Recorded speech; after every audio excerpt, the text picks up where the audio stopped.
Senhoras e senhores, sejam muito bem-vindos a mais um episódio do ConteCast Praticando Ideias. Nós que nascemos para compartilhar aprendizados e conectar conhecimento. Vocês nos encontram em contecast.com.br. Gostaria de agradecer demais a Deus, a minha família, a meus amigos, meus parceiros, porque sem eles nada disso aqui estaria acontecendo. Agradecer demais também a Caribou Filmes, aqui nesse estúdio em Rio do Sul, Santa Catarina, e ao nosso produtor João. Tamo junto, João. E hoje eu tô aqui com um cara super massa, que tem uma história bem interessante comigo, vocês já vão saber. Ele que é carioca, estrategista de vendas, especialista em estruturação comercial, contabilista de formação e ajuda negócios a saírem do improviso e organizarem o marketing e o comercial para vender todos os dias. Seja muito bem-vindo, Márcio César. Opa, muito obrigado, Alain. Boa tarde, boa noite. Boa tarde, boa noite, bom dia, depende do que o pessoal está assistindo, né? Muito bem-vindo, Márcio. Obrigado. E eu sempre pergunto quem é o Márcio e como é que ele chegou até aqui, a jornada, principalmente pessoal e de carreira profissional do Márcio para ele chegar até aqui hoje no ConteCast. Tá, vamos lá. Bom, meu nome é, como você sabe, Márcio. Eu comecei a minha carreira profissional ali na contabilidade com 23 anos de idade. Eu já terminei a faculdade e já comecei a empreender direto. Eu não tive aquele negócio de ir fazer estágio ou qualquer coisa do tipo, porque eu sempre entendi que aquilo não era para mim, realmente. Eu preferia viver no mundo do empreendedorismo ou como autônomo e por aí vai. Eu nunca gostei muito da forma que é a CLT aplicada no Brasil. E com isso, eu desde dos 23 já comecei nessa sequência. No primeiro mês que eu comecei a empreender ali, eu saindo da CLT e indo para o empreendedorismo, eu já comecei a faturar muito mais do que eu fazia na época como CLT, e daí para frente eu comecei a somente abrir o escritório e abrir outras empresas e por aí vai. Comecei com a contabilidade, fiquei na contabilidade ali até agora, então já tem os seus 8 anos de contabilidade. Wow. Depois, nesse meio tempo, abri outras empresas que seriam de marketing e gráfica, que foi a Brado, a Malva e também a Inove, que são a Inove era de gráfica e as outras duas eram de marketing digital, sempre focada no segmento de vendas e aumentar a conversão da empresa, porque é um marketing muito mais aplicado. E depois de alguns anos ali nesse meio, eu decidi fechar todas as empresas e ficar só na contabilidade. E indo para um evento que eu, apesar de estar na contabilidade, também prestava licitação, que era um meio de captação do que auxiliava ali por questão de documentações contábeis de CND, acabavam me pedindo documentação também para poder participar de licitação e etc. Que eu fui para o evento da Effect lá em 2022. Foi em novembro de 2022, no início de novembro, e aí lá eu conheci você. E depois disso, eu saí de lá, eu ia voltar para o Rio de Janeiro. E no meio ali no aeroporto eu acabei, não estou afim de ir para o Rio de Janeiro, vou para algum outro lugar, e escolhi na hora ali na tela, no aeroporto, vou para Balneário Camboriú. E vim para Balneário. E aqui eu fiquei uma semana, acabei conhecendo a minha namorada agora, e voltei para o Rio de Janeiro, mantive com ela o relacionamento, e depois desse tempo todo de relacionamento ali, que demorou mais ou menos uns 2 anos, que foi 2024, eu fiquei mais de um ano, na verdade, indo e vindo de carro do Rio de Janeiro para cá e daqui para Rio de Janeiro. E no ano passado eu me mudei para cá. E aí foi quando eu cheguei aqui em Rio do Sul. Foi 17 de fevereiro que eu cheguei aqui em Rio do Sul para poder morar e começar a tocar a vida aqui, empreender também, agregar o que eu puder agregar com relação a negócios. E aí na academia foi quando eu te encontrei lá. Você estava treinando lá, eu conheço. A primeira vez, não foi a primeira vez eu falei contigo na primeira vez, não. Eu olhei assim, cara, eu conheço ele de algum canto. Aí eu fiquei, de onde?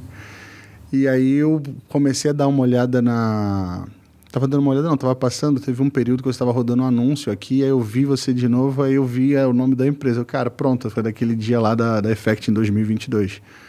E acabei falando contigo depois, uma outra vez que a gente encontrou ali na academia. E foi bem legal, assim, tudo que foi acontecendo com relação a essa meio profissional. Que loucura, né? Então, eu obviamente, eu não lembrava de ti em 2022, até porque no evento é 300 pessoas, né? E não lembro se tu chegou a falar comigo lá no dia, no evento, Sim, falou? sim. Chegou uma conversa do lado de fora ali. E, enfim, no evento é muita gente e o evento é loucura. Não sei se tu já construiu evento, participou de evento, então dá muitas situações que não são muito controláveis. E aí tu tem que estar atendendo, tem que estar transferindo uma boa experiência, né? Transmitindo uma boa experiência para quem está lá. E então falta o café, falta um papel e não sei o que, e a recepção, e deu gargalo no credenciamento e assim vai. E que loucura esse tempo a gente se encontrar na academia, tipo, porra, com esse cara, né? Sim. Que interessante. Mas voltando um pouquinho à tua história, tu não é nascido no Rio, como é que é essa tua história? Estudou esse tempo todo no Rio? Rio de Janeiro, né? Não Rio do Sul. Nascido e criado no Rio de Janeiro e meu pai era metalúrgico, minha mãe costureira. E eu sempre estudei em escola pública, sempre fui em colégio público. E eu sempre tive na cabeça que eu tinha que buscar algo mais. Meu pai sempre me incentivou a caneta é mais leve do que a pá. Então estuda, porque é muito mais importante você estudar do que você ficar se esforçando por qualquer outra coisa agora. Ainda mais que você tem pai e mãe, então foca no seu e segue. Então eu tive, de certa forma, esse apoio, mas não, ao mesmo tempo, não era liberado de trabalhar porque eu tinha que ajudar em casa. Então eu comecei a trabalhar muito cedo e enquanto eu fazia faculdade, durante o dia eu trabalhava como ajudante de pedreiro, ajudante de obra, e à noite eu ia para a faculdade. E eu saía da obra lá com as canelinhas, tadinho, com as canelinhas toda russa e ia para a faculdade. E aí eu até cheguei a ter o apelido lá de pedreiro na faculdade por conta disso. E consegui passar, fiz a faculdade pelo FIES também. De contabilidade. De contabilidade. Me formei na faculdade pelo FIES. E na época tu já sabia que tu queria contabilidade ou foi algo assim, só tem essa opção e eu vou nessa? Não. Como é que tu experimentou isso para decidir que quero fazer contábeis? Então, aquela questão da educação ainda. Eu aprendi desde cedo que quando você vem muito de baixo, você primeiro faz o que precisa ser feito e depois o que você gosta de fazer. Se eu fosse fazer o que eu gostava de fazer, antes disso eu tinha me formado técnico de enfermagem em Bento Ribeiro, lá, cheguei a prestar estágio na aeronáutica, no Campo dos Afonsos, e foi um segmento que eu realmente ali eu não quis, porque eu fiz mais para cuidar do meu pai, que na época estava sofrendo com questões de diabetes e teve que fazer amputações, então eu utilizei esse conhecimento mais para poder cuidar dele dentro de casa. Depois disso, que foi quando eu fiz ali o vestibular e consegui pelo FIES ali o financiamento e me deparei ali com as opções. De início, como eu não tinha muita instrução do que era melhor em questão profissional, eu não tinha escolhido de fato uma carreira para poder seguir, a primeira coisa que veio na cabeça é a administração. É a primeira coisa. Só que aí, conversando com uma pessoa que era, se não me engano, uma coordenadora de curso lá, eu fiz na Estácio, com uma coordenadora de curso da Estácio, ela falou que era melhor fazer a contabilidade do que a administração, porque o contador administra, um administrador não contabiliza. E Entendi. Eu achei legal a ideia dela ter vindo com essa proposta, e foi quando eu optei pela faculdade de contabilidade. No meio da faculdade eu pensei em desistir algumas vezes, porque até você entender que débito não é débito e crédito não é crédito, porque é ao contrário, o débito é crédito, o crédito é débito, então até isso entrar na cabeça custou bastante, mas depois que entrou no sangue foi de boa. Mas eu entrei na faculdade de contabilidade mais por conta disso.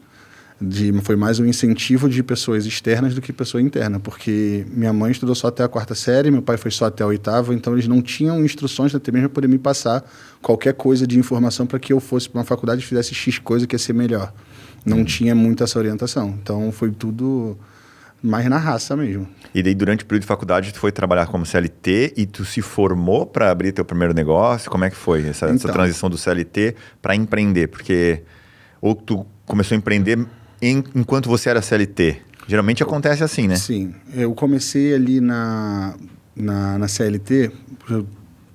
Nessa época de término de faculdade, eu estava trabalhando num restaurante chamado Vamo. Eu estava sendo garçom lá. E quando eu estava concluindo a faculdade ali no último semestre, eu estava lá porque eu entrei com a oportunidade de aumentar, só que eu acho que ia demorar um pouco mais de tempo do que eu podia esperar, digamos assim. Certo. Então, eu optei por sair dali, não fiquei esperando, eu comecei a empreender já de cara mesmo, simplesmente pedi demissão e comecei a correr atrás. E quando isso aconteceu, eu ainda estava num período ali que era um pouco mais fácil você ter acesso a empresas, vamos dizer assim, porque eu fiz um porta a porta.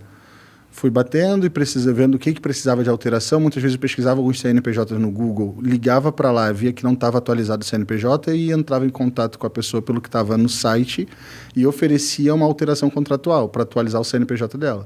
Só que uma alteração contratual no Rio de Janeiro é em torno de R$ 1.200 a R$ 1.500. Uhum. Em um mês, no primeiro mês, eu consegui fechar 10. Então, eu saí de um salário de 2 para um salário de 15 no primeiro mês. E aí foi assim que eu comecei na contabilidade. E outbound, né? Exatamente. Estamos falando de... Exatamente. E o cara nem te conhecia. Não. Eu entrava em contato, marcava de ir lá, explicava, levava o CNPJ da pessoa impresso. Presencial. Conversava e saía de lá já com o dinheiro na conta e já com a documentação para ele fazer a alteração. Aí eu levava para casa, fazia a alteração dele, entregava o contrato social, tudo, e ele já ficava satisfeito. E dali eu já consegui começar a puxar também algumas contabilidades mensais para poder fazer, de Simples Nacional. E aí foi quando eu fui fechando cada vez mais clientes e foi expandindo a empresa. E tem imposto de renda para fazer, daí tem um monte de serviço que vai agregando, né? Sim. E assim, quando você é novo, você tem uma coisa boa e tem uma coisa ruim. A coisa ruim é que muitas vezes não te dão tanta credibilidade porque você é um contador recém-formado. Mas a parte boa é que às vezes a pessoa vai muito com a sua cara e confia em você e te entrega tudo que tem que fazer de contabilidade. Então acaba te entregando imposto de renda, acaba te entregando a empresa, tudo que vier depois ele vai entregando tudo para você. Então você acaba ganhando com o LTV desse cliente e acaba sendo bastante grande.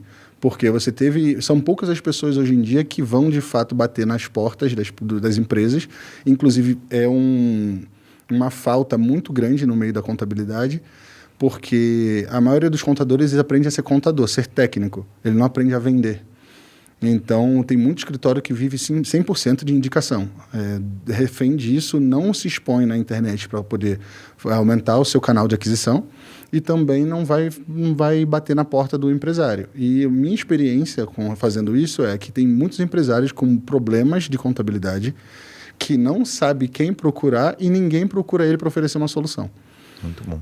E aí tu tinha uma área dentro, depois de um período tu foi crescendo, chegou a ter quantos funcionários? 14. E aí 14 funcionários, alguns deles faziam licitação ou a licitação ficava contigo? Era 100% eu até o último ano que eu prestei serviço de licitação, que foi em 2023. E aí no último ano entrou uma sócia para poder assumir. Uhum. E porque eu não estava tendo tempo, que eu fechei com contratos com os clientes que eram bastante grandes e acabava que quanto maior o cliente, mais você tem que dispor de tempo e você fica preso e eu não conseguia dar tanta atenção para esse segmento. E assim, a área de licitação é uma área que você conseguir pessoas já formadas, porque não tem faculdade de licitação, não tem nada disso. Você aprende no campo de batalha. E assim, o cara não nasce querendo fazer licitação. Exatamente. Né? O pai não fala assim, olha filho, segue essa carreira aqui de licitante. E que é uma carreira que é muito boa. Exatamente. Tem muita oportunidade. Porque tem em todo lugar você vai ter que licitar. Inclusive em OS, em SESI, tudo que tiver qualquer coisa relacionada à administração pública é obrigado a licitar. Seja por transparência ou seja por obrigação, de acordo com a Constituição. Então, é uma área que tem muita oportunidade, mas você não encontra mão de obra já pronta. E você treinar no meio do fogo cruzado ali, que você tem que dar conta de contabilidade de fato, departamento pessoal, legalização, fiscal, isso e aquilo, sem sócios, você sozinho, tendo ainda que fazer comercial e financeiro, fica muito mais complicado. E a estratégia de ter uma área de licitação dentro da contabilidade faz com que o cliente se mantenha mais tempo contigo, que tu falou LTV, que é o Lifetime Value, que é o tempo que ele fica te pagando mês a mês. Exatamente. Porque tu tá gerando receita para ele no final do dia. Tu é um assessor de licitação, um consultor de licitação para o teu cliente. E aí, gerando receita para ele, ele vai ficar feliz, vai ter uma operação rodando bem e vai te pagar mais de novo, e assim sucessivamente. Sim. E para além disso, a questão da licitação acaba sendo um produto a mais que você pode oferecer, que você já ganha também com a mensalidade, porque ele vai te pagar ali a contabilidade, uma suposição de um contrato de R$3.000. Mais o da licitação, que seria ali para você ser um agente, operador, você ficar notificando ali e tudo mais, mais em torno de R$2.000. E percentual, que é a comissão em cima da licitação ganha. Então, com um único cliente, você consegue tirar ali que era para ser 2, você consegue tirar 20, 30, 40 mil, dependendo da licitação que você ganha. Muito então, bom. É uma área que são poucos os contadores que exploram, mas é uma área que tem muito valor agregado, tem muita carência de mão de obra e pagam muito bem para isso. Contador, então, que já tem a faca e o queijo na mão, que eu tenho que tirar a CND mesmo, só saber ler o edital ali, montar a documentação e entregar para concorrer. E não tem estoque, tu usa o estoque de outros, de terceiros, né? O processo todo do outro. Muito interessante, muito interessante. E aí você sai do evento da Effect em 2022, vou para Balneário, encontro o amor da tua vida. Sim. Que loucura, e vem morar pra cá. Sim, a Thaís, eu conheci ela no último dia, eu tava na orla ali de Balneário, eu passei, uma ruiva bonita. Então depois eu encontrei com ela no quiosque lá, eu acho que era o Novos Ares, que fica ali perto da 1900. Não acho sei. que é isso. Tá. Aí a gente ficou conversando ali, troca telefone, ficamos batendo papo no WhatsApp depois e acabamos começando um relacionamento e estamos aí até hoje. E agora eu noivei com ela no dia 17 agora de janeiro. Foi no dia 17, não, foi dia 15. Eu oficializei, assim, fez festa e tudo mais, no dia 17, que inclusive foi meu aniversário. E agora a gente pretende casar em 2027, aí no próximo ano. Olha só, parabéns ao casal, hein? Mas foi muito e aí, nada. Esse foi o ponto inicial para tu começar essa revolução de sair do Rio, vir para cá. Sim. E também transformar o teu modelo de negócio da contabilidade para agora uma agência de marketing. Me explica melhor isso. Sim, na verdade isso foi um ponto de partida para que eu começasse a também me indignar com um pouco, porque você só entende o quanto você vive numa região que não te faz tão bem assim quando você se põe fora dela. E é completamente diferente, isso é inegável, a qualidade de vida que se tem aqui em Santa Catarina comparada ao Rio de Janeiro, que você tem os seus riscos lá por conta de segurança pública. Então, acaba que eu comecei a vir para cá, comecei a frequentar, e eu entendi que eu não me cabia mais ficar no Rio de Janeiro.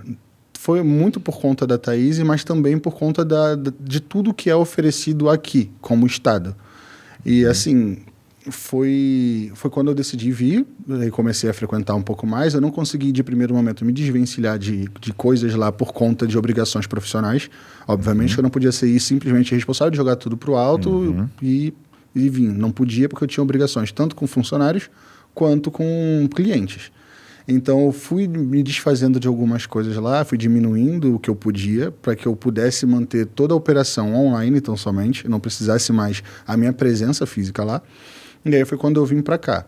E nesse meio, foi quando eu comecei a entender da questão de escalabilidade, no caso, o escalonamento da contabilidade em si, que acaba sendo um pouco mais complexo no que tange a operacionalização do serviço. Então, você fica muito refém de mão de obra e acaba que, quando você depende, você fica com uma operação muito inflada. Você tem muitas pessoas envolvidas, mas, por final, o faturamento não é tão interessante, porque o que vem de lucro acaba sendo pouco. Porque para você manter uma operação toda rodando, você vai ter que despender de muito dinheiro do mesmo jeito. Então... É que é praticamente um serviço também, né? Exatamente. Porque quanto mais cliente tu tem, mais funcionário tu tem que ter. Exatamente. E assim, a área de contabilidade, se você não soubesse posicionar direito, já virou commodity. Você acaba só vendendo mais do mesmo, porque a maioria das pessoas ainda vê a contabilidade como uma despesa e não como um investimento. Porque não sabe ler talvez uma DRE, que é o que de fato vai mandar o norte da sua empresa, não sabe fazer determinadas coisas, mas também tem a parte do contador de, às vezes, não saber precificar e não conseguir ter tempo suficiente para dedicar àquele cliente, para que ele possa entregar os relatórios necessários e sentar com você, cliente, e explicar de fato o que precisa ser feito dentro da empresa. Então, hoje, se você vai para uma contabilidade mais consultiva, é legal, é relevante para o seu consumidor. Agora, se você não vai para esse meio, você acaba sendo commodity como um todo. Só cuida de balanço, notas fiscais. Exatamente. Você vê só um emissor de DARF. Exato. Um contador DARFista, que chamam no meio da contabilidade, é o DARFista. Que aí você só emite DARF para a pessoa pagar, Imposto. Você não faz mais nada, só isso. Então, isso aí, o mercado está cheio. Mas, de qualquer forma, quando você vai para a parte mais consultiva, você acaba ficando à mercê você tem um limite de tempo. Você tem só 24 horas no seu dia, então você não vai conseguir ser consultor de muitas empresas. Só que também falta um pouco de mão de obra da contabilidade consultiva, porque a forma que você é ensinado na academia, né, na faculdade, não tem absolutamente nada a ver com isso. E foi nesse entendimento que eu comecei a entender que não era para mim continuar naquele mercado, porque eu acho que existem outras formas de você agregar valor, até mesmo a esse público, contadores, e que talvez seja muito mais rentável como empresa. E aí foi quando eu comecei a mudar de área. Como eu já tinha a experiência do marketing das empresas passadas, eu já tinha esse conhecimento, já sabia como fazer determinadas coisas. Inclusive foi o que eu apliquei na minha empresa, que fez ela dar muito certo durante o tempo durante até hoje, né? No caso que eu ainda não finalizei ela, mas eu pretendo finalizar em breve. Sair 100% do mercado de contabilidade e só prestar serviço para contadores e outros empresários. Foi quando eu entendi que o modelo de negócio que eu estava, para mim, não era interessante. Até mesmo porque, mesmo que eu tivesse um funil de vendas estruturado, mesmo que eu tivesse tudo organizado para captar o máximo de clientes possíveis, ainda assim não era uma coisa que o lucro compensava mediante as responsabilidades e obrigações. E esforço, né? Exatamente. E mão de obra e tudo isso. Exatamente. Então, Desculpa. Não, pode falar. Acabava que eu ficava 24 horas por dia trabalhando, não dormia, e isso começou a me fazer mal, eu comecei a ficar doente por conta disso também. E aí foi quando eu comecei a pisar um pouco mais no freio também. O cara quer fazer mais, né? Sobre isso, né? É sobre escala, né? Exatamente. Você ter um produto que consiga escalar é muito melhor do que você ter uma empresa que fatura milhões, mas o lucro acaba sendo 200 mil, 100 mil. Você faturar 2 milhões para botar 100 mil no bolso só, acho que não compensa. Uma coisa que eu comecei a entender é que mais vale os 100 mil no bolso, sem você ter tanta dor de cabeça, sem você ter que abdicar da tua família, que eu fiz isso durante muito tempo. Abdicar de família, abdicar de tempo de qualidade e só por conta de trabalho. Mais vale você ganhar menos e ter a qualidade de vida com os seus, com quem você ama, do que você ficar focado só em faturamento e não ter vida, não conseguir fazer mais nada. Inclusive, como eu comentei aqui, comecei a ficar doente, porque geralmente a primeira coisa que ataca do empresário é o estômago. É a primeira coisa que vai pro sal. E aí depois, mas eu cheguei a ficar com úlcera. Eu comecei a... Não sei se posso falar. Pode. Vomitar? Vomitar, mas vinha sangue junto. Nossa Senhora. Então eu fiquei bem ruim do estômago. Então... Foi quando eu entendi também que eu precisava pisar no freio e comecei a cuidar mais da minha saúde e entender que a minha saúde, a academia, correr, isso e aquilo, é o meu papel principal para cuidar da minha ferramenta de trabalho, que é a minha cabeça. É aquela ditado, né? Se a cabeça não ajuda, o corpo paga. Exatamente. Uma hora vai dar ruim. Exatamente. E aí foi quando eu parei, assim, e vou focar mais na questão de marketing, ajudar outras pessoas a aumentar a questão de venda, a fazer um comercial bem estruturado, a ponto de a empresa não precisar mais da presença dela com relação ao comercial, ela focar só no que tange a operação, porque eu penso que o dono nunca sai do operacional, não tem como. Se sai uma hora, o negócio vai começar a descambar, ele vai voltar, não tem para onde correr. Mas você conseguindo manter pelo menos o comercial, dinheiro novo a todo momento, porque cliente ele entra, ele sai o tempo todo, independente de você prestar um excelente serviço, vai entrar cliente e vai sair cliente. O tempo todo é assim. Então, quando você tem a máquina rodando, o motor da sua empresa rodando, que é o comercial, você consegue manter todo o resto. E é uma área que não dá para você terceirizar 100%, você tem que ter interna. Comercial é interno. Financeiro você terceiriza, contábil você terceiriza, administração você terceiriza, você consegue terceirizar basicamente tudo. Mas operacional e comercial é uma coisa que não dá. E eu acho que é uma coisa muito mais escalável do que... Porque você pode ter o conteúdo gravado, você pode dar consultoria, você pode dar mentoria, você pode fazer muita coisa. Então, eu acho que é mais escalável. Eu acredito muito no que eu aplico também, o que eu vendo e o que eu faço é o que dá certo para mim e é o que eu implanto na empresa do meu cliente. E foi por isso que, assim, eu comecei não é mais contabilidade. Depois começou esse negócio a rodar e eu ver que realmente era aquilo que eu queria. Que hoje eu faço o que lá atrás eu não pude escolher, que foi a questão da contabilidade que eu expliquei para você, que não foi uma decisão, vou fazer. Não, aprendi que primeiro você faz o que vai te tirar, às vezes, daquela situação de escassez financeira para você hoje fazer o que você quer. Hoje eu faço exatamente o que eu quero, o que eu gosto de fazer e é o que tem dado muito certo para mim e para as pessoas que me acompanham. Muito bom. E já tem nome? É uma agência? Como é que é o nome?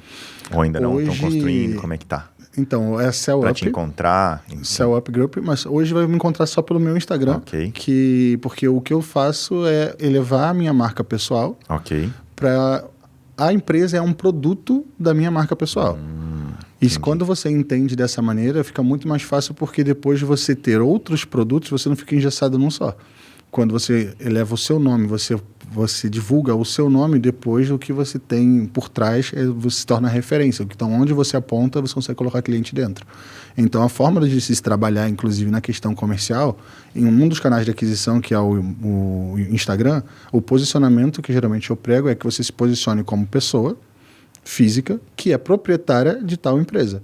Através de você coloca a gente para dentro, como cliente. Que eu acho muito mais fácil de fazer dessa forma, porque pessoas conectam com pessoas, do que ela comprar uma marca ou comprar alguma logotipo do tipo. Ficou estranho esse logotipo do tipo, mas... Interessante, assim, a gente vê grandes empresários hoje fazendo isso, né? Sim. Não é de hoje, mas hoje tem bastante. Eu acredito que vai crescer muito mais. Sim, né? Thales Gomes, o João Adib. João Adib, o próprio Pablo Marçal, o Flávio Augusto. Você está citando grandes nomes aqui, que todos eles colocam o nome deles e por trás vem a empresa. João J. Exatamente. Tem outros também que a gente poderia falar, vários aqui, mas a estratégia de conteúdo, o Cariani, por exemplo, agora tem o Toguro, que inclusive foi contratado para ser o head de marketing da CIMED. Então, são pessoas que divulgam o próprio nome, fazem a marca pessoal deles elevar, para que a partir disso eles tenham oportunidade como pessoa física e também cria oportunidade para a pessoa jurídica deles. Entendi. E tu vai fazer esse trabalho também para outros empresários ou não? Sim, eu presto esse tipo de serviço, porque quando se trata de comercial, a gente aborda absolutamente tudo. Os canais de aquisição, que são Instagram, TikTok, YouTube, Kawaii, se necessário, LinkedIn, que o LinkedIn, dependendo do serviço que você presta, se for para pessoa jurídica, é muito melhor que você foque um pouco mais no LinkedIn, porque você vai ter acesso ali a grandes empresas, a grandes nomes de empresas também, e a partir disso você consiga trazer para dentro da sua base de dados ali e começar a trabalhar aquele lead. Então, absolutamente todos os canais de aquisição que você puder, isso aí eu estou falando dos digitais, mas também tem a prospecção ativa, também tem a prospecção ativa no caso de ligar, a prospecção ativa de visitar o cliente, de ir até a porta do cliente, dependendo se já fez um estudo, é muito mais fácil você ir bater lá na porta do cliente do que você simplesmente ficar aguardando ou ele atender o telefone ou qualquer coisa do tipo.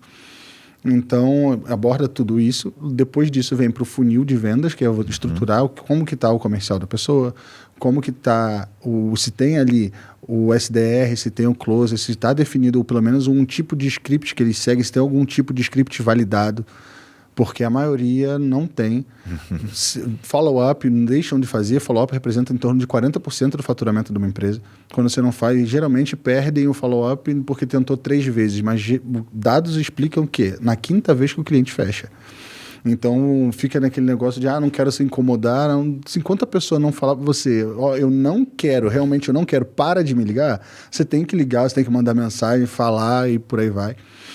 Então, a gente estrutura absolutamente tudo e dependendo do segmento da pessoa, de como ela quer tocar para frente o negócio dela, ainda dá para colocar também ali um infoproduto. Porque uma das estratégias que a gente aborda é a estratégia de isca.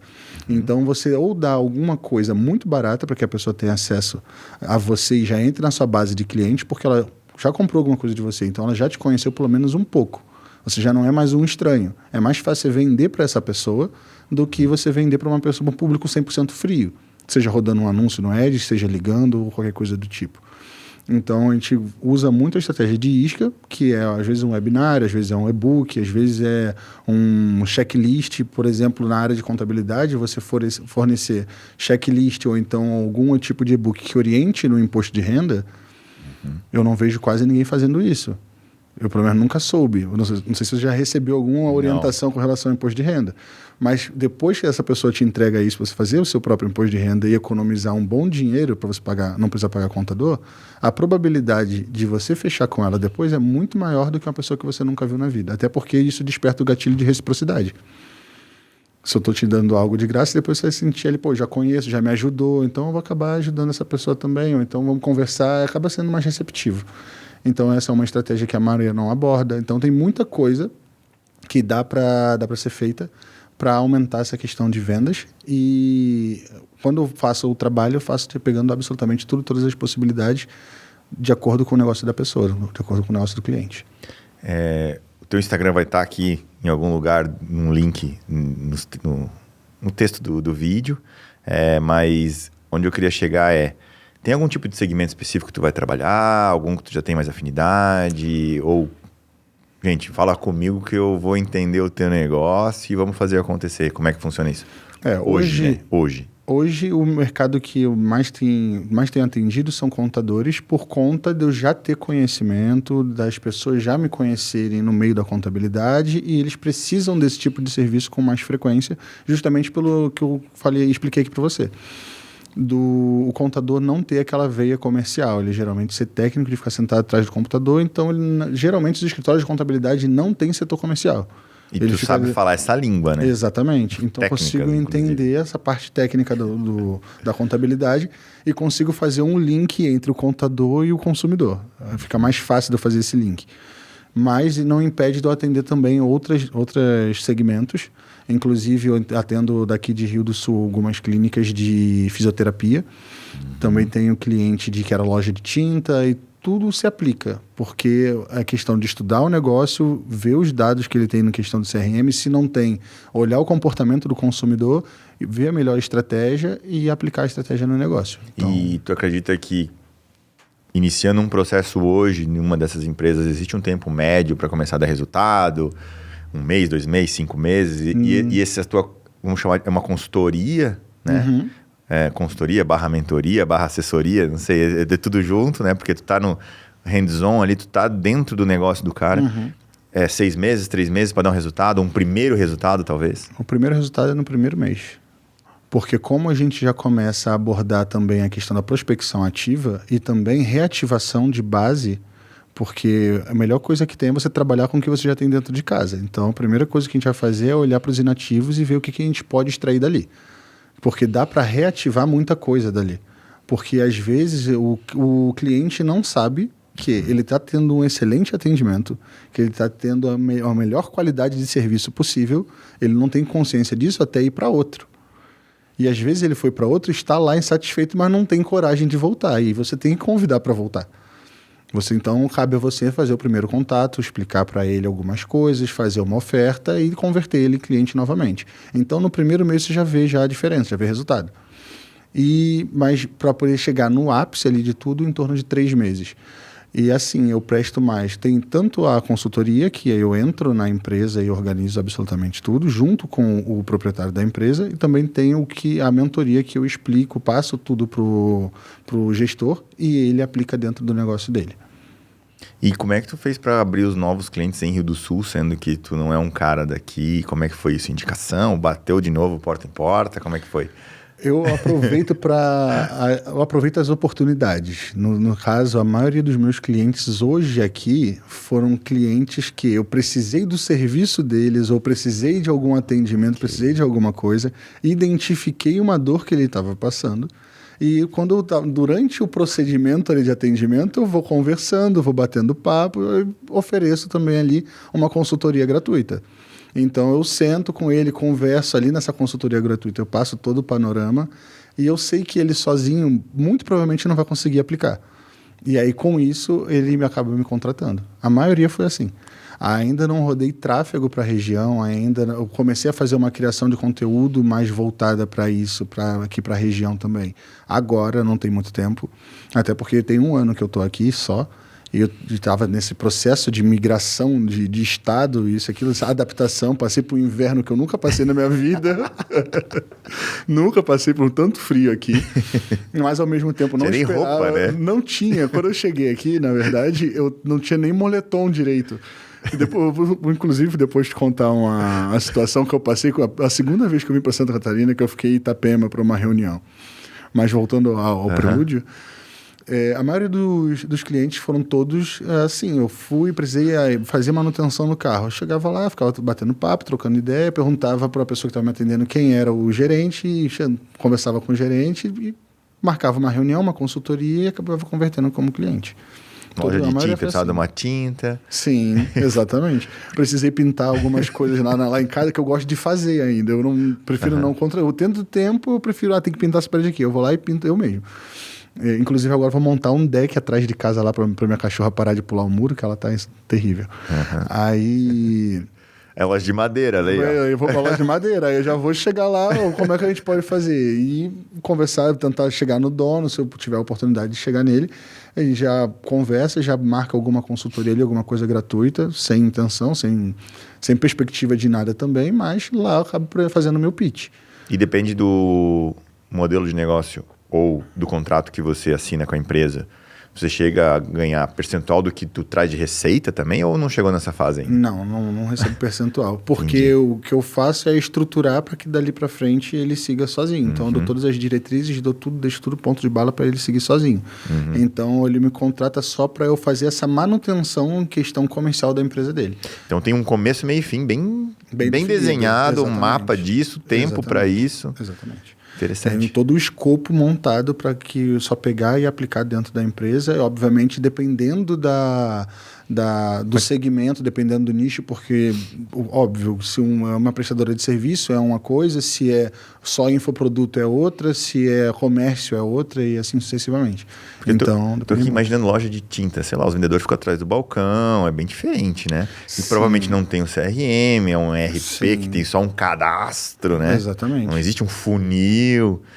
Sim, mas o que acontece? Na questão de loja de tinta, às vezes você faz uma prospecção ativa em empresas de engenharia, eles precisam com frequência. É recorrência, né? Exatamente. E às vezes você só precisa ter um pouco mais de benefício para que ele compre sempre com você.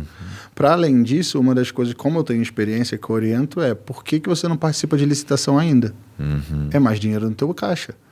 E você não precisa trabalhar nem com o seu estoque. Ganhou, aí você espera, talvez você entrega uma parte, espera receber, compra o restante. Então compra consignado, trabalha com o estoque dos outros. Você não precisa nem mexer na sua empresa. Então tudo isso eu abordo também. A ideia é tudo que eu puder agregar para você com relação a comercial, tendo com base tudo que eu tenho de experiência, seja através do digital, seja através do porta a porta, seja através da prospecção ativa, de licitação, ou se eu tiver que discutir com você sobre redução de impostos também é um ganho financeiro. Com certeza. Então, se eu puder agregar qualquer coisa que coloque mais dinheiro no caixa, é o que eu faço. Muito bom, muito bom. Conta a história de Itapema. Então, a primeira vez que eu vim para Santa Catarina, eu vim para ir para o Beto Carreiro e era verão. Tá. Então, calorzão, igual tá hoje aqui, calorzão. 34 graus, 33 graus, então, pô, de boa. Tranquilo. Tô acostumado, para mim, não tá nem fazendo calor, tá fresco. Aí, beleza. Aí teve uma outra vez que eu tive que vir para Itapema para uma reunião na prefeitura lá de Itapema, que eu tinha participado de uma licitação e precisei vir para cá, só que era inverno. E aí, como era a segunda vez, a primeira eu tinha calor, então vou botar e é do lado do Beto Carreiro, é próximo, de boa, na praia. Só roupa do Rio de Janeiro. Vou dar camiseta, bermuda, chinelo, vou botar só essas coisas, né? No máximo um terno que é para participar da reunião, que era um dia só a reunião. Era que junho? Maio, junho, era por abril. aí. Por aí, eu sei que era o ápice do frio. E aí, cheguei aqui. Navegantes pousou? Pousei, foi de Floripa. Tá. Aí de Floripa, porque Navegante estava sem passagem, eu comprei de última hora, pousei em Floripa. Ok. Já estava frio já. Opa, mas só como eu cheguei de terno, tranquilo, suportável.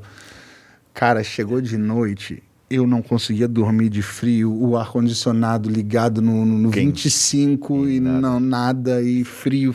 Por final, eu dormi de terno. Eu coloquei o terno, me cobri com cobertor para poder aguentar, e no dia seguinte eu fui para a reunião com o terno cheio de linha, mas cheio de linha de cobertor, aquele negócio horrível, mas aí, pelo menos foram... foram de boa com isso, entenderam e não influenciou em absolutamente nada na questão da minha apresentação pessoal. Porque viram que eu era do Rio de Janeiro e sabiam que eu não estava nem um pouco preparado para o frio daqui. Igual no ano passado. No ano passado, A primeira vez que tu passou aqui, né? Morando Isso, aqui. aqui. Tá. No ano passado, eu ganhei algumas coisas, quando eu me mudei pra cá, eu ganhei algumas coisas da minha namorada e ela me deu um aquecedorzinho, não sei se você já viu esse aquecedorzinho. Sim, um ventiladorzinho que aquece. Isso, e eu nunca tinha visto isso na minha vida, nunca. E aí o que é isso aqui? É um ventilador? Ela só falou, depois tu me agradece. Só isso que ela falou. E isso foi como era fevereiro, ainda tava verão, eu nunca tinha usado aquilo pra nada, joguei no canto lá e ficou. Aí passou o tempo, chegou o inverno. Cara, eu não conseguia ficar sem aquilo ligado de jeito nenhum. Eu morava num apartamento e o apartamento tinha aquela cortina de vidro na varanda e tinha a porta de entrada para dentro de casa. Eu peguei a mesa do computador, porque aquilo lá não aquece tanto também, se for um cômodo grande. Eu peguei a mesa do computador, coloquei na varanda, coloquei tudo na varanda porque era o menor espaço da casa. Porque então ia ter mais efetividade ali o aquecedorzinho. Eu passei o inverno todo na varanda com aquele saída de ar. Foi até uma coisa errada que eu fiz. Aquela saída de ar de gás, que tem um negocinho redondo. Sim. Tampei aquilo ali, liguei o aquecedorzinho na tomada e só ficava ali. Eu não saía dali por E nada. tinha o sol também ali e tal, claridade. Assim, mas só que mesmo com o sol não funciona. E banho, porque eu tenho desse aí, eu uso no banho. Então tu liga, fecha o banheiro inteiro, tudo a janela, liga aquele chuveiro para ficar com aquela fumaceira. Sim. E ainda liga esse treco aí no chão para quando tu sair do chuveiro, tá um pouco... A temperatura melhorzinha. Fora. É isso aí. Passei muito perrengue, porque eu esquecia de ligar o aquecedorzinho, aí eu ia tomar banho, depois eu saía me tremendo todo, aí o que eu fazia? Eu saía do banheiro, eu ia pra cama, me cobria e esperava aumentar um pouco a temperatura, porque, cara, eu nunca tinha passado tanto frio, nunca na minha vida. As casas aqui não são preparadas, né, com calefação, etc, porque é um friozão 1 grau, assim. Então, quando tu viaja pra fora... dentro dos ambientes, sei lá, Estados Unidos, etc., Europa, existe calefação e tu não percebe esse frio dentro de casa. Claro que na rua sim, mas daí tu já sai preparado, né? E dentro de casa tu anda de bermuda, camiseta, os hotéis lá, tudo assim também. Então, eles são preparados pro frio. Aqui não existe isso, sabe, no Brasil. Então, é complexo. Porque o frio no Brasil é sul, né? Sim. Sei lá, Paraná ainda é frio. Agora, São Paulo, mais ou menos e tal. E de pra cima, é muito quente. Exatamente. Direto, o ano inteiro. Aqui eu não estava preparado para casa de madeira no frio. Porque quando ela é de concreto ali, até que segura um pouquinho. Aí eu fui para Lages também. Aí lá a casa era de madeira. E lá... E era na beira da represa. Então não tinha nada na frente, para pôr um prédio na frente para segurar o vento. Então entrava o vento pela frestazinha da madeira. E era congelante. É que lá o vento é diferente daqui. Porque aqui tem montanha, sim, né? Sim. Vale. Lá é planalto, que eles falam. Assim. Então ele pega assim chama rapa-canela, já viu você? Não? Vento rapa-canela, ó. Já aprendeu mais uma. Não, mas aqui teve muitas palavras que eu tô aprendendo aqui. Coxo, bidê, tem mais. Tem Coxo, pra lavar roupa. Jaguara. Jaguara, eu não sabia. Tanso, me chamaram de tanso, eu não sabia o que era tanso. Eu fiquei olhando pra cara da pessoa, o que é tanso? E eu não sabia, aí depois foram me explicar. Aí eu não sabia o que era tanso. Interessante. E falando um pouco agora da tua vida, acho que tua vida profissional, a gente rodou bastante, teu negócio, vida pessoal, assim. Além desses jargões, o que mudou de qualidade que lá tu não tinha? Porque aqui também tu tem restrições, tu não tem shopping center, lá provavelmente tu ia no shopping, né? Ou outras coisas que lá tinha, né? Eu estive lá em 2023 pro evento do Web Summit, no Rio, foi o primeiro que teve. E foi a primeira vez que eu tinha ido. E eu te confesso que foi um lugar que eu passei medo no Uber, assim. Porque o próprio Uber te fala, cara, esconde o celular, fica preparado, a gente tá aqui numa região perigosa, mesmo com os vidros fechados, os caras quebram, e a gente tá num trânsito que não tem pra onde fugir, se vier bater, não tem o que fazer. Então eu passei muito medo, assim. E tinha outros Ubers que andavam já com o vidro aberto, porque eles preferiam que... se desse ruim, pelo menos o vidro não era quebrado, então ele não tinha que pagar o vidro. Então foi um lugar assim que eu passei medo mesmo. Só que também foi um lugar que eu vi paisagens mais lindas da minha vida, porque daí eu fui nos pontos turísticos, Pão de Açúcar, fui no Cristo e etc. E é lindo demais. Eu peguei dia de sol limpo. Então, muito bonito lá. Então, o Rio de Janeiro, ele tem... Eu acho que não existe lugar no Brasil mais bonito do que o Rio de Janeiro. Ponto. Isso aí é incontestável na minha cabeça. Não perde nem para Fernando de Noronha. Acho que o Rio de Janeiro continua sendo mais bonito. Porque o Rio de Janeiro não é só ali Copacabana, Ipanema, Barra, não é só aquilo ali. Você vai para o lado de Angra, Trindade, Paraty ali, continua sendo muito bonito mesmo. Exatamente. Arraial do Cabo. Então, tem muita diversidade de praia para você poder conhecer. Aqui, uma das coisas que mais me chama a atenção é a segurança que eu tenho. Porque lá, o que acontece? Eu sou uma pessoa que eu tenho 2 metros de altura, basicamente, 1,94 m. Eu sou careca, querendo não, mais fortinho. Lá para eles, é a cara da polícia. Então, o que acontece? Todas as vezes, eu fui assaltado no Rio de Janeiro 5 vezes. Mesmo morando lá, tentando fugir de assalto, fazendo de tudo para poder fugir, porque você sabe onde você não deve entrar, sabe por onde você pode ir, mas mesmo assim, às vezes, dá ruim. Nossa. E todas as vezes eu tive a arma na cabeça por pensar que eu sou polícia. E até eu explicar que não era polícia, já viu. Então, é muita coisa que acontece. Então, assim, a questão da segurança foi o principal fator, assim, que eu acho que na minha vida compensaria por todos os outros, entendeu? Para não estar com uma arma na cabeça. Sim, exatamente. Né? Shopping eu vou ali em Blumenau, vou no Balneário e já me resolvo. Isso aí. E assim, aqui Rio do Sul fica em torno de 2 horas de Balneário. Isso. 2 horas de Balneário. No Rio de Janeiro, para eu poder sair, eu morava na Taquara, que é um município não, né? Um bairro atrás da Barra, da Tijuca. E das vezes da Taquara, que era para ser um caminho de 15 minutos até a Barra da Tijuca, eu levava 2 horas por causa de trânsito. Nossa Senhora. Porque era bem engarrafado, às vezes. Acontecia muita coisa de negativo na linha amarela, por exemplo. Já ouvi falar provavelmente. Já. Muita coisa na linha amarela e acabava travando o trânsito todo. Então, eu acabei virando mais adepto de moto, mas ao mesmo tempo também tem o risco de moto, de acidente, disso, daquilo, porque é todo mundo querendo correr para não acontecer absolutamente nada de negativo com relação à vida deles. Só que você está no meio de moto ali. Um carro encostou em você, você pode se acidentar. Graças a Deus nunca aconteceu nada, mas é um outro risco que você assume, porque você para de moto no sinal, fica agarrado. Vulnerável. Exatamente. Então, um dos fatores principais foi esse. Aqui o que me pega um pouco é o frio, só que é uma coisa que eu não estava acostumado. Vai ser o meu segundo inverno, de fato, aqui agora esse ano. E alimentação? Acho que eu aprendi a fazer comida muito cedo. Então, o que eu sinto saudade de lá de comida, eu faço em casa. Entendi. Então, acaba sendo mocotó, feijoada, como eu posso feijoada tem aqui também. Mas é diferente. É diferente, o tempero. Tempero. Tempero é diferente. Uma coisa que, principal lá do Rio de Janeiro é churrasco, mas aqui fazem muito churrasco também. Então, isso eu tô em casa. Isso aí, pra mim, tá sendo uma maravilha. E acho que mais esses dois que eu sentiria mais falta, assim. Agora, lá, uma coisa que tem aqui que lá não tem, que é maravilhoso, é cuca. Lá não tem. Não, nem em São Paulo. Não tem. Então, assim... Hoje em dia eu sou fã da Doce Companhia. Se bobear, direto eu tô lá. Todo final de semana eu tô lá na Doce Companhia. E dá-lhe treino depois, né? Exatamente, correr atrás de prejuízo. Mas a cuca, quentão lá não tem, e eu amo quentão. Só que eu não tomo desde o inverno passado. Tô doido que chega o inverno para tomar quentão de novo, porque no verão não dá, né? Não dá. Chimarrão, eu aprendi a fazer, eu fiz até um vídeo eu fazendo chimarrão, porque a primeira vez que eu fiz foi um desastre. Porque eu não sabia, eu vi um vídeo no YouTube, um tutorial, eu fui tentar fazer, só deu cagada e sujei tudo e não ficou bom. E a bomba não puxava direito o líquido ali. Mas tu gosta? Gosto. E aí esse final de semana eu descobri o tererê. Que é o gelado. Eu não sabia porque a primeira vez que fui fazer chimarrão... Mas é outra erva também, né? Sim, então.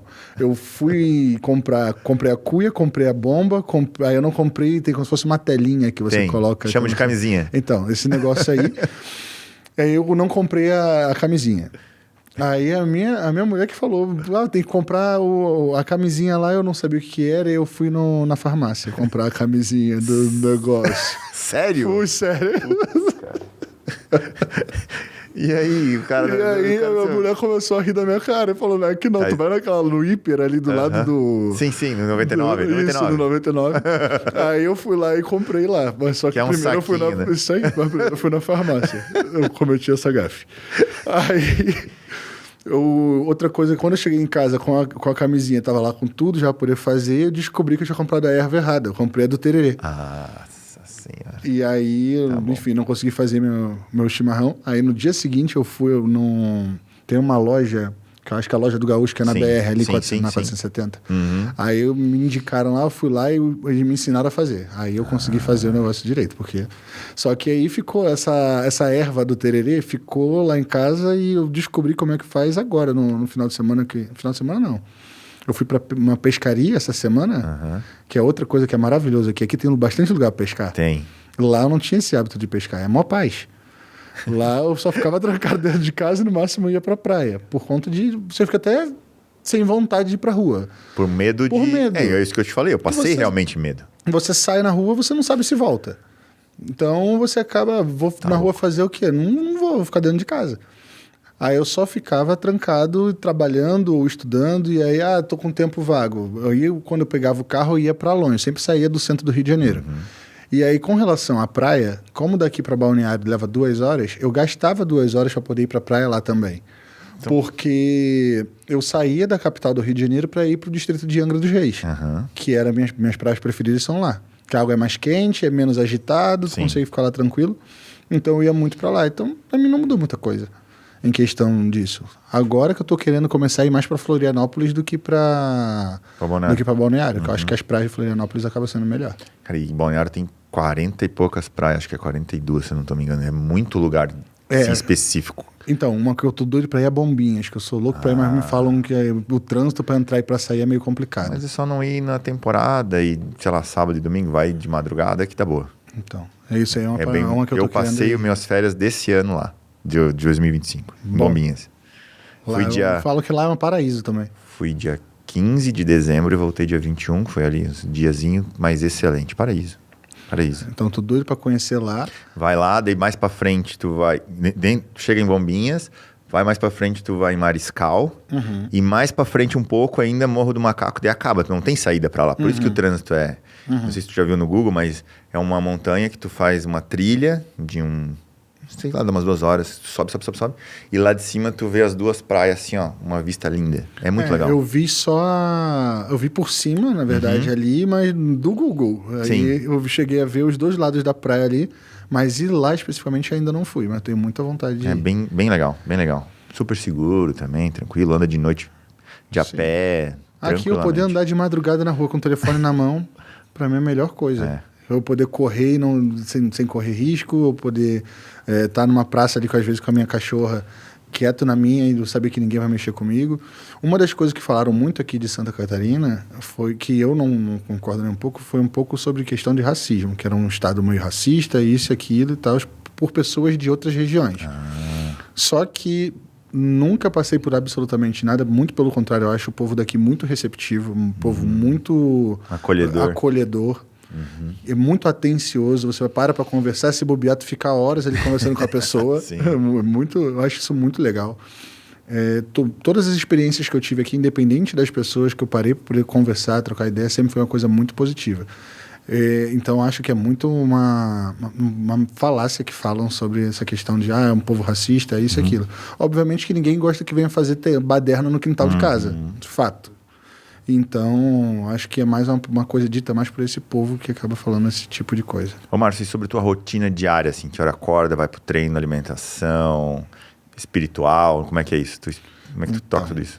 Minha rotina acaba que eu durmo muito tarde e acordo muito cedo. Durmo muito tarde porque eu acabo ficando na frente do computador ali até mais tarde, fico até 11 horas, porque no tempo passa que a gente não vê. Então eu fico até às 11, mas eu tenho um despertador, que é a minha cachorra lá, que é a Border Collie, que 5h30 da manhã ela tá lambendo minha cara para acordar, para poder ir pra rua com ela. Entendi. Então, todo dia 5h30 eu acordo, eu saio um pouquinho com a minha cachorra, volto para casa, aí eu faço o meu café da manhã, leio um pouco, eu tenho o hábito de ler pelo menos 50 páginas por dia. Lê o quê? O que tá lendo? Já aproveitar o gancho. Eu tô lendo o Storynomics da H1, É um livro sobre storytelling, muito focado em questão de copy. Estou estudando um pouco mais de copy para poder fazer VSL, fazer essas coisas assim, porque eu acho que, inclusive, VSL vai ser um novo modelo de você vender serviço também.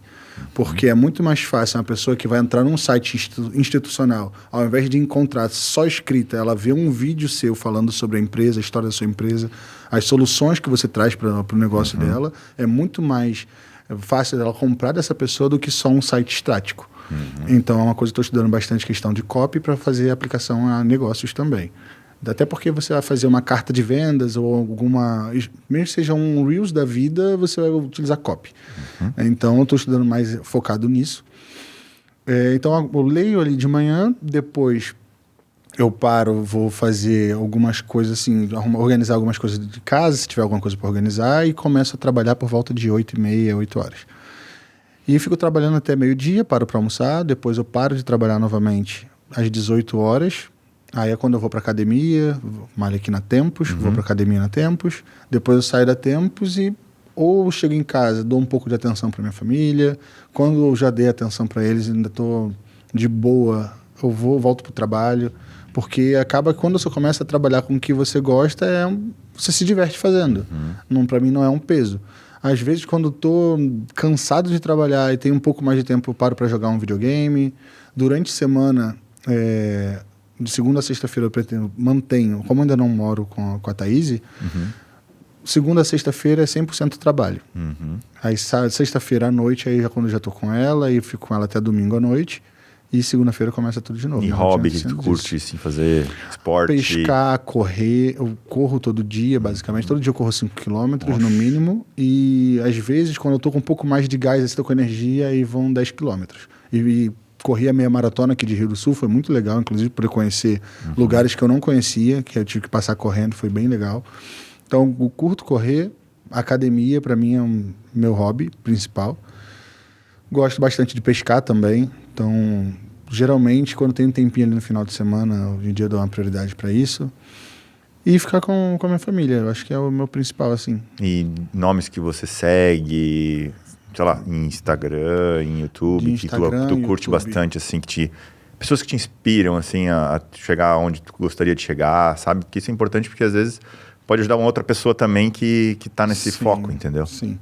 Tem algumas pessoas que são mais desse nicho, que esqueci o nome de um principal que eu ia falar, mas Flávio Augusto, que trabalha muito com vendas, Bruno Perini, também trabalha mais com a parte de finanças, tem o Joel J, que me influenciou muito a leitura, tem bastante cursos do Joel J, porque foi o que me fez também chegar à questão de conseguir ler muito rápido livros, porque eu entendi que a gente é alfabetizado, a gente não sabe ler.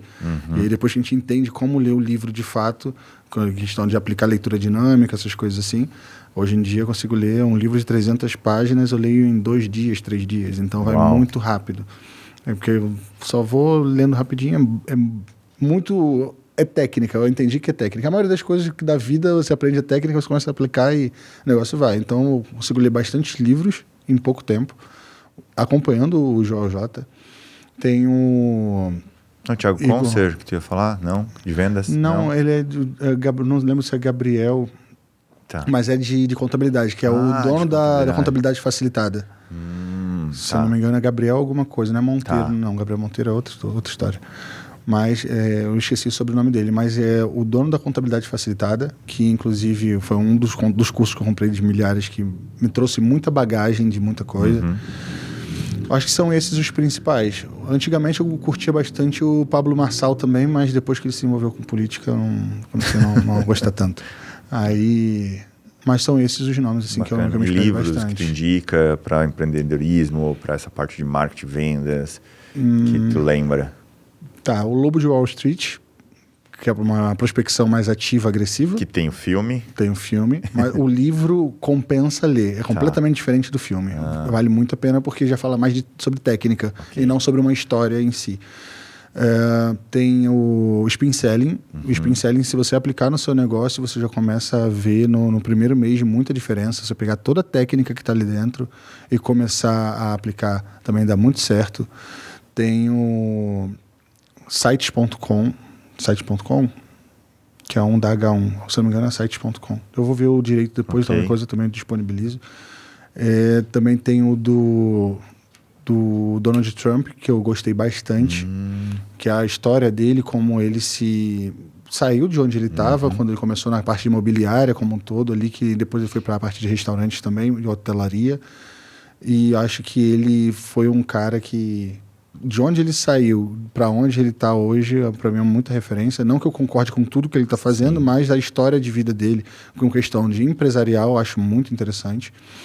São esses livros. Legal. E também Um Investidor Inteligente, que é um livro azulzinho, que para você multiplicar o dinheiro que você faz, multiplicar a sua renda, é um livro que ele tem, se eu não me engano, 587 páginas. É um livro um pouco mais espesso, mas que traz muita bagagem para você fazer a aplicação do seu dinheiro e você conseguir viver de renda passiva no futuro tranquilamente e conseguir fazer milhões com isso. Acho que é um livro que é essencial para você que faz acúmulo de capital. Que eu acho que o objetivo de todo mundo que empreende também é esse, fazer o dinheiro trabalhar por si. Então, com esse livro você consegue aprender bastante a fazer isso e tem dado bastante retorno também. E como é que tá o lado espiritual? Acredita, não acredita? Existe ou não existe? Já passou por algum perrengue que teve que... Eu acredito... Que acreditar, enfim... Eu acredito que tudo que acontece na Terra é impressão do que acontece no divino. Então, tudo que acontece aqui já aconteceu no espiritual e aqui só está sendo impresso.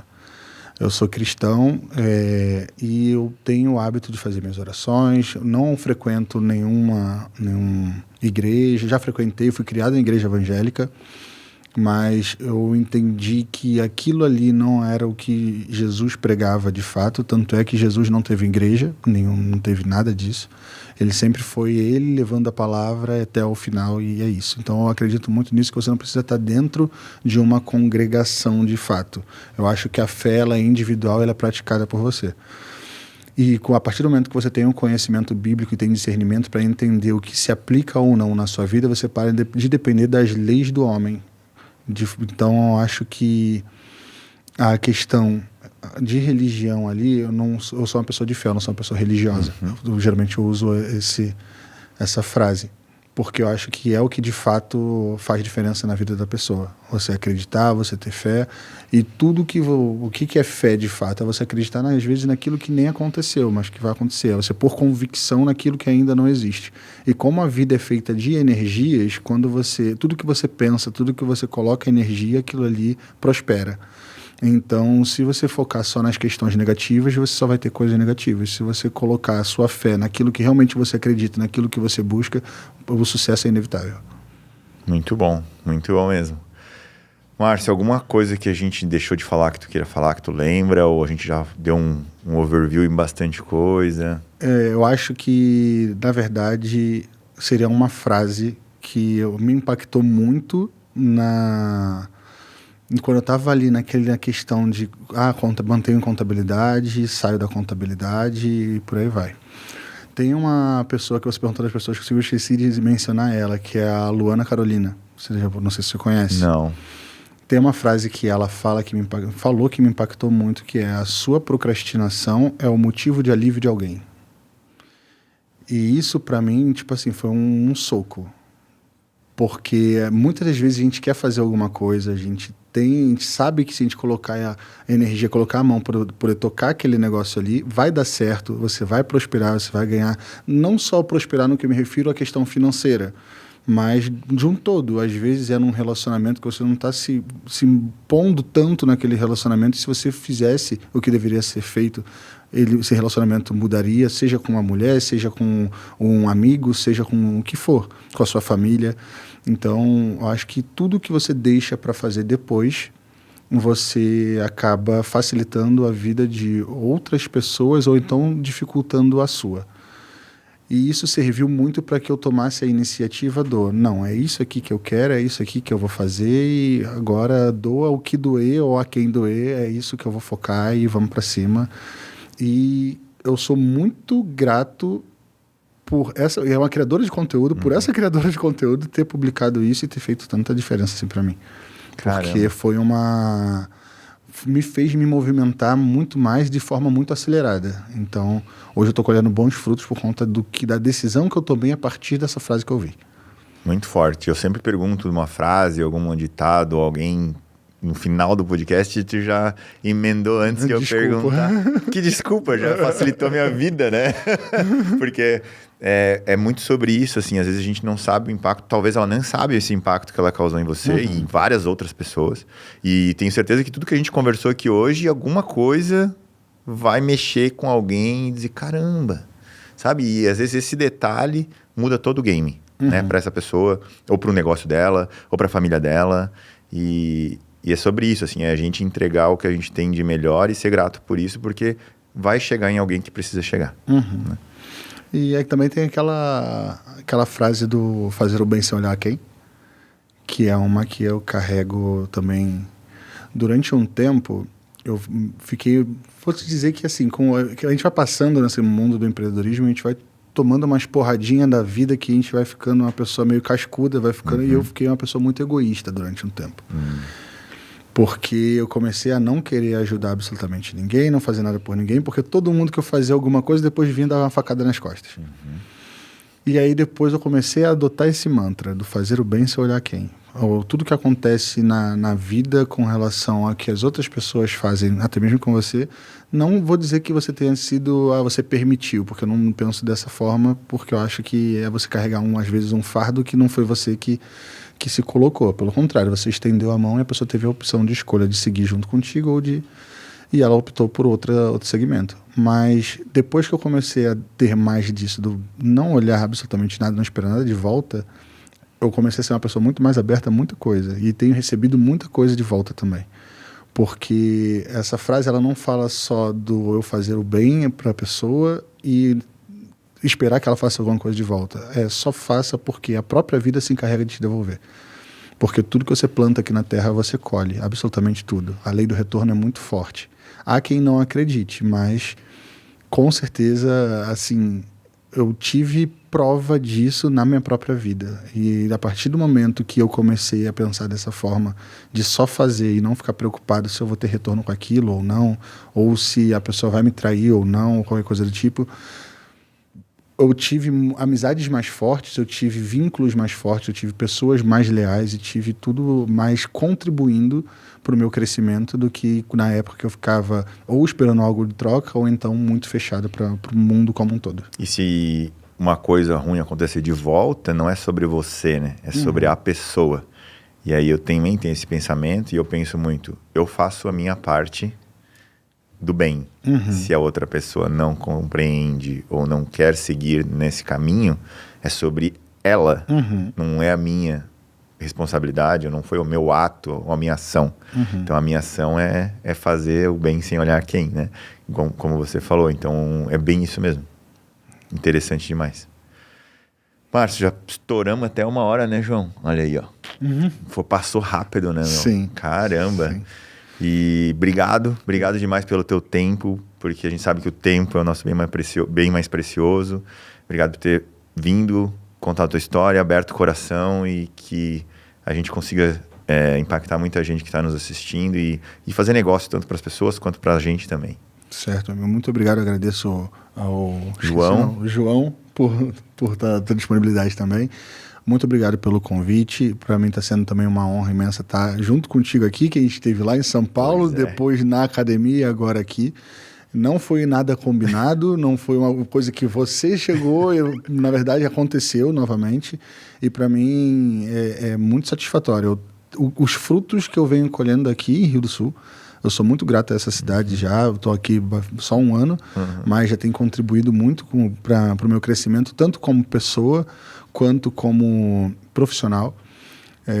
A minha concepção de pessoas, só para deixar isso... Claro, assim, fica à vontade. Eu tinha a questão de não querer me aproximar muito de gente lá no Rio de Janeiro, porque por conta desses problemas que eu te falei, de que já aconteceram e tudo mais. E quando eu vim para cá, eu vi uma pessoa, eu me resetei. Eu vim, não conheço ninguém me conhece, não conheço a cultura, não conheço isso, não conheço aquilo, mas vou me dar a oportunidade. E assim, tem sido a melhor coisa que eu fiz na minha vida. Eu tenho muito a agradecer às pessoas aqui de Rio do Sul por absolutamente todo o acolhimento, por tudo que tem feito, porque eu, de verdade, eu nunca fui recebido tão bem num lugar, de verdade. Que bacana, muito legal saber Obrigado. isso. Obrigado também. Obrigado. E tomara que a gente continue essa jornada junto agora, que a gente se reconectou. Sim, com certeza. Fazendo negócio junto e etc. Com e certeza. pescando, de repente, aí comendo churrasco. Bora, né? com certeza. Uma polenta, já comeu polenta, não? Já descobri a polenta aqui. Eu fui num restaurante, um Novo Mundo, o Mundo Novo, que tem em Laurentino ali. Muito bom. É um rodízio de polenta, Sim, na verdade. Tem. E eu fiquei ali acho que umas 3 horas comendo polenta, que é muito bom aquilo. Bom, né? Beleza, obrigado demais. E é isso. Acho que foi bem legal esse papo. Obrigado, irmão. Obrigado. Valeu. Gente, vocês nos encontram em contecast.com.br. Até a próxima. Valeu.